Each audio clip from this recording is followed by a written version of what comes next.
விஜய் அவர்களுக்கு இவ்வளோ பெரிய கூட்டம் வருதுன்னா அதுக்கு காரணம் திரைக்கவர்ச்சி தான், திரைக்கவர்ச்சி மட்டும்தான் அப்படின்னு சொல்கிறாங்க.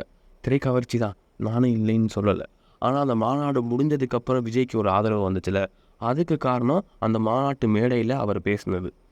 அந்த மாநாட்டு மேடையில் அவர் தெளிவாக பேசலை, அவர்கிட்ட கொள்கை குழப்பம் இருக்குது, ஏற்கனவே எல்லா கட்சிகளும் பேசின கொள்கையை தான் அவரும் பேசுகிறாரு அப்படின்னா அந்த கட்சிகள் எல்லாம் அவங்க பேசின கொள்கையை எதையும் நிறைவேற்றலை. அதனால தான் புதுசாக ஆரம்பிச்சிருக்க விஜயும் அதே கொள்கையை பேசுகிறாரு. சரி, இது ஒரு பக்கம் இருக்கட்டும். இப்போ திரைக்கவர்ச்சிக்கு வருவான். இப்போ விஜய் அவ்வளோ பெரிய கூட்டத்தை கூட்டி வச்சுக்கிட்டு பிஜேபிக்கு ஆதரவா, மோடிக்கு ஆதரவா, 2029 மறுபடியும் மோடி தான் வரணும் அப்படின்னு பேசியிருந்தா என்ன இருக்கும்? இப்போ இந்த வீடியோ பண்ணிக்கிட்டு இருக்கேன் நானே அவருக்கு சப்போர்ட் பண்ணியிருக்க மாட்டேன். அதே மாதிரி டிஎம்கே நல்லாட்சி நடத்துது, தமிழ்நாட்டில் தேனாரும் பாலாரும் ஓடுது அப்படின்னு சொல்லியிருந்தால் என்ன இருக்கும்? போட்டு பொழந்திருக்க மாட்டாங்க விஜயை. அதனால் திரைக்கவர்ச்சி மட்டும் இல்லை ப்ரோ.